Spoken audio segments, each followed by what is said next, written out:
Assalamu alaikum wa rahmatullahi wa barakatuh. All praise is due to Allah. We praise Him, we seek His help, and we ask for His forgiveness.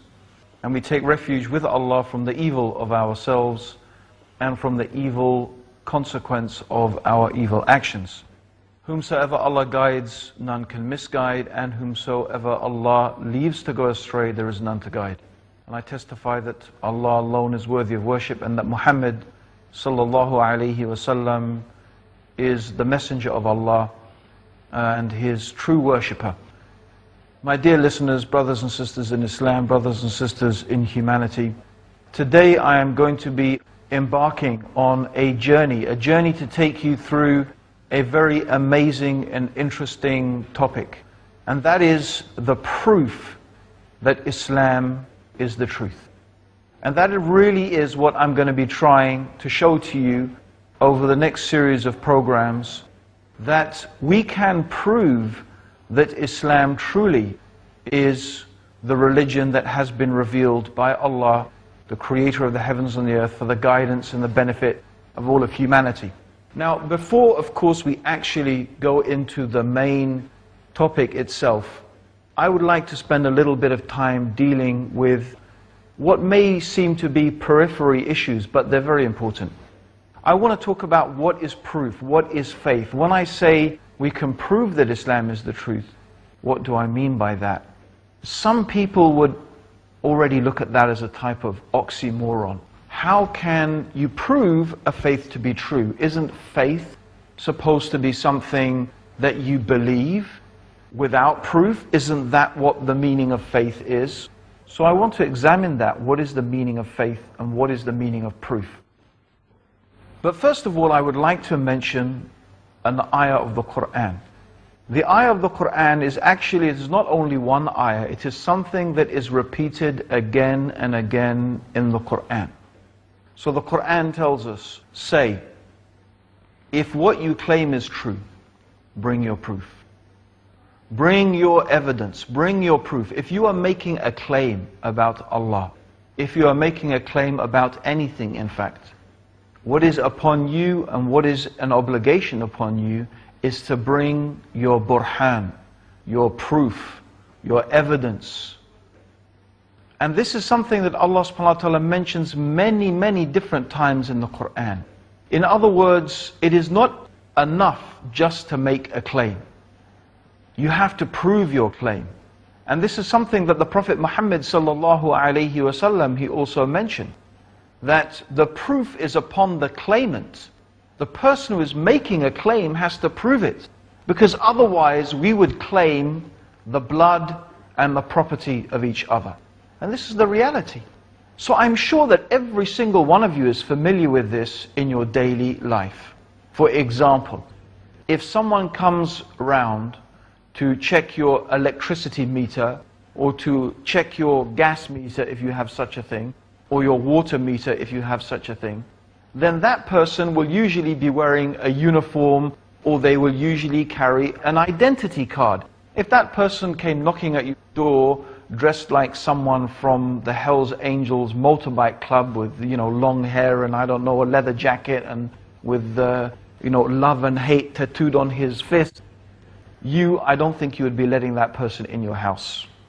Rather, you would say, you know what, you stay right where you are, because you're not coming in my house and checking out my house and seeing what's in there, because what you're thinking, oh, this person is now going to come, and this person's going to rob me, and this person's going to come in my house and steal everything. So if someone's coming to check the utility bills, you want to see an ID, you want to see the person wearing a uniform before you let that person in your house. In other words, you want some type of evidence that that person is who they claim to be. Similarly, in another example, if I said today, for example, oh, these studios here, they don't belong to Peace TV, they belong to me.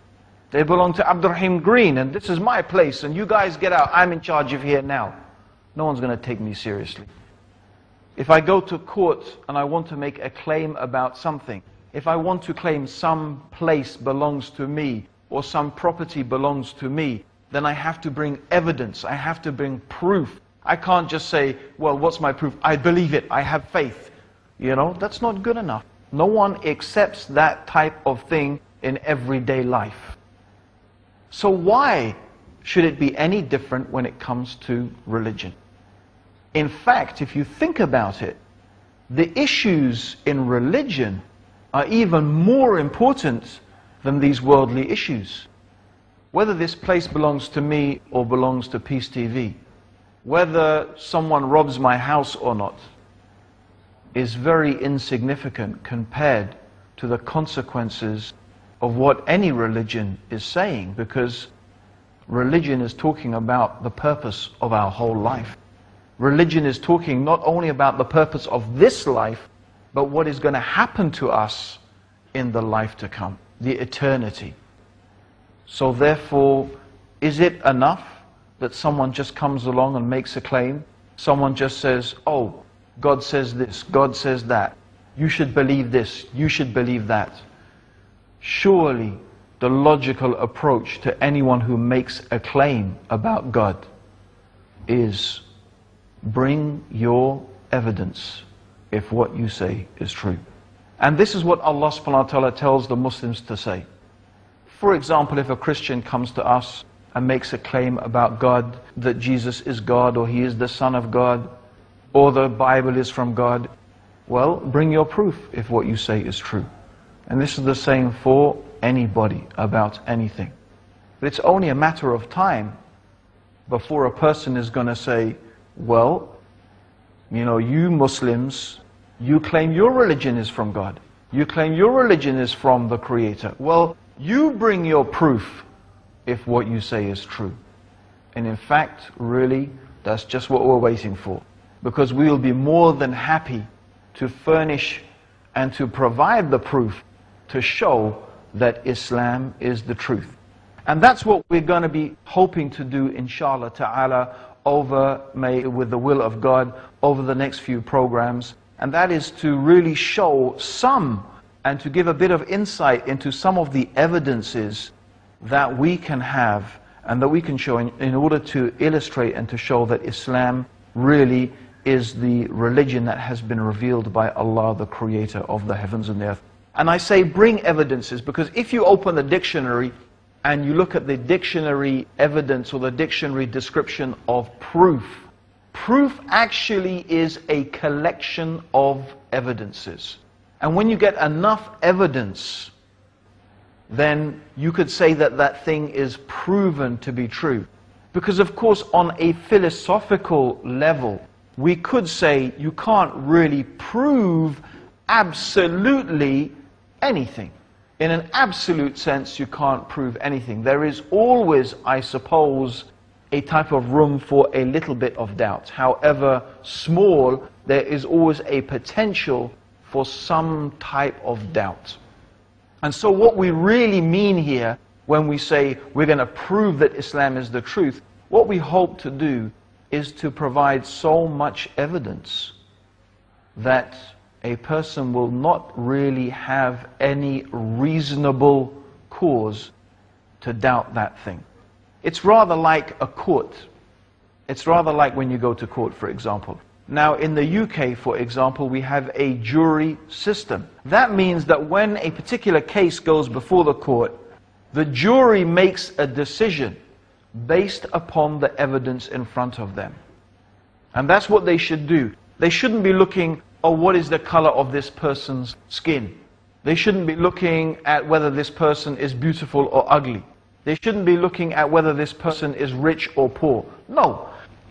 The way that it should be done is the people should look at the evidence and they should look at it dispassionately and they should look at it clearly from a type of intellectual, unbigoted point of view. And so based upon the evidence, they make a verdict. They have to make a verdict. Guilty or not guilty. Now ultimately, that verdict has to be made. Ultimately, that decision has to be made. Is the person guilty or not guilty? And that, in a sense, is what I want to move on to, is the actual, what we could call faith. What is faith? What do we mean by faith exactly? Because for some people, as I've mentioned, isn't it an oxymoron, proving faith? Isn't faith supposed to be something that you just believe? Well, that's what we're going to look into.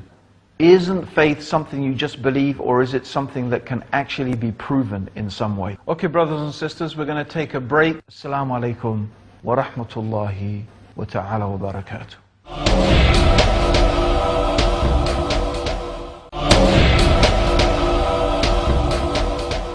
Assalamu alaikum, brothers and sisters. Welcome back to the proof that Islam is the truth.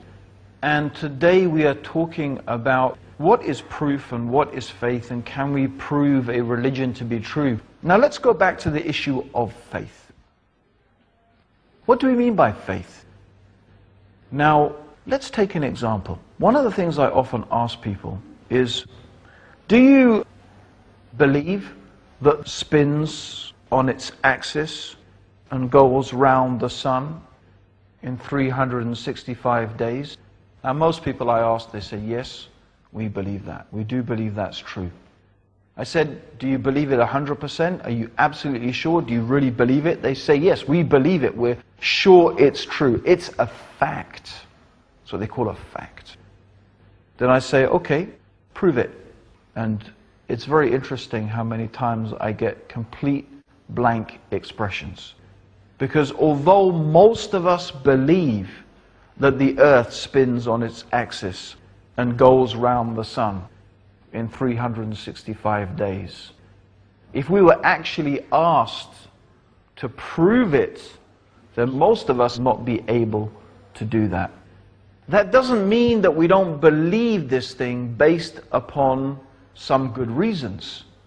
And of course, the reasons that we believe that is because, well, for example, the scientific community, scientists, have examined certain things, they've come up with certain theories, and they have made certain observations.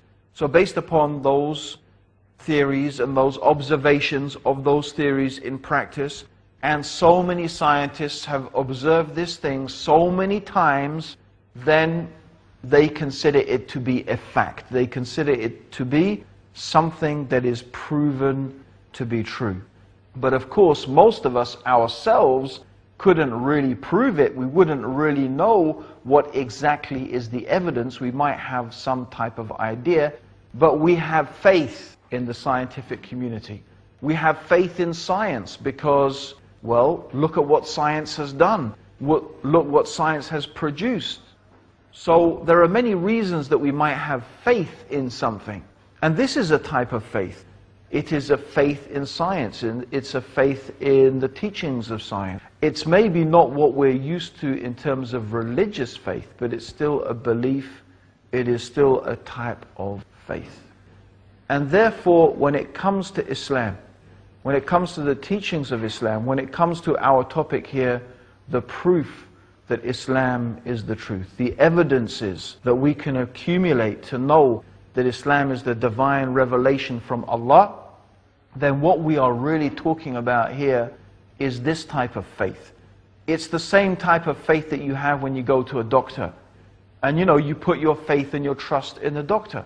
And he examines you and he looks at you, and you believe that because he's the doctor, you trust him because he's the doctor, because he's studied, because he's got knowledge, you trust and you believe that his diagnosis is going to be accurate and is based upon some information. And so this is the type of faith that we are talking about in Islam. We don't mean, when we talk about faith in Islam, when we talk about belief, when we talk about Iman, we don't mean believing something unbelievable without any evidence. No. What we mean in Islam is we are asking you, Allah is asking you, to believe something entirely believable. That there is one God. That this universe has one creator. And if you watch my previous series of programs about the proof of the existence of God, which I do encourage you to refer to as an essential part of this, then you'll be familiar with what I'm talking about. So we are asking you, Islam is asking you to believe that there is one God, and to believe that God has sent guidance to a human being, Muhammad, may God's peace and blessings be upon him. And that God has given some evidences through which and by which any reasonable, rational person can come to know that Islam is truly the religion that has been revealed by the Creator of the heavens and the earth for the benefit of all the human beings. And so that is what we're going to be touching upon over this series. These evidences, what are they? Now, some of these evidences are rational proofs that are connected to what we've already talked about in previous series about the existence of God, but we're not going to be repeating that. What we're going to be going through is some of the miraculous aspects of the Quran. We'll be talking about what exactly is a miracle. What do we mean by a miracle exactly? What place does it have in this process of proving and understanding that something is from God? And we'll be going through those things to discuss and to understand these evidences. Finally, I would really like to finish with a surah from the Quran. And it's Surah Al-Bayyinah, where Allah subhanahu wa ta'ala says, Never كل الذين كفروا من أهل الكتاب والمشركين. So never will those people from the Ahl al-Kitab, from the people of the book, or the mushrikeen, or the people who are making shirk with Allah, they are making partners with Allah, whether it is the idol worshippers or the atheists or the pagans or whoever, they will never leave off their disbelief. They are not going to leave off their disbelieving in Allah, and they're not following Allah's guidance until there comes to them al-bayyinah, until it comes to them the clear evidence. So this is, Allah is telling us something really about the nature of people. People need evidence, they need proof, they need something to make them realize and understand that this thing or such and such thing is true. And what is that proof? Rasulun min Allah, a prophet, a messenger from Allah. So this is one thing. The Prophet Muhammad sallallahu alaihi wasallam himself is of course one of the clear evidences that Islam is the truth.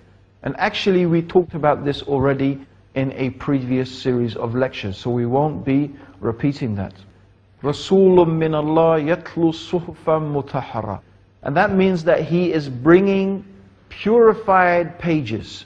And this here is a reference to, of course, the Quran. And that is something that we're going to be talking about. We're going to be talking about the Quran. This is, of course, the great miracle that Allah has given to the Prophet Muhammad sallallahu alaihi wasallam, the Quran. فِيهَا قُطُبٌ قَيِّمَةٌ. And that means with the laws that are clear and that are obvious. So this is the other thing. It is the guidance of Islam, the guidance of the Quran, the laws that are there in the religion of Islam. This is another whole topic, my dear brothers and sisters, that we're going to be exploring. Some of the beautiful aspects of the religion of Islam, the Muslim way of life, how we can examine it, and how this way of life itself is a type of proof and an evidence that it is from Allah subhanahu wa ta'ala. So these are some of the areas that we are going to be examining. We're going to be talking about the Quran.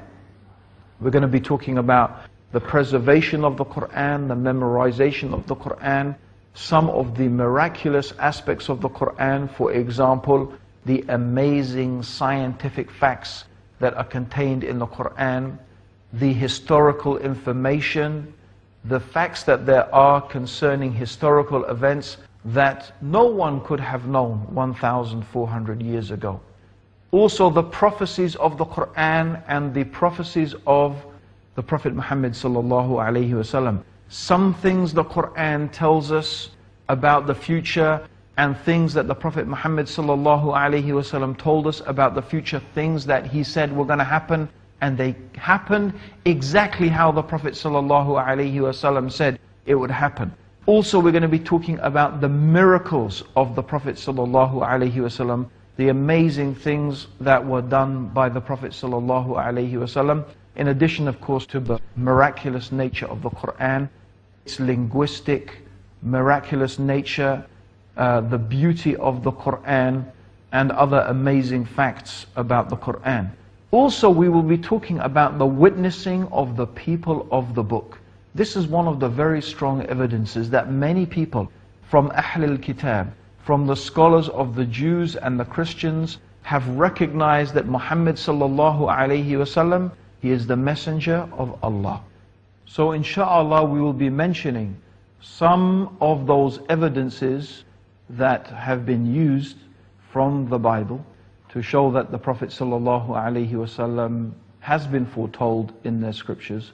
And also we'll be talking about the stories of some of those people like Abdullah ibn Salam, one of the Jewish rabbis of Medina, and of course the famous story of Salman al-Farsi, which is very, very instructive in that regard.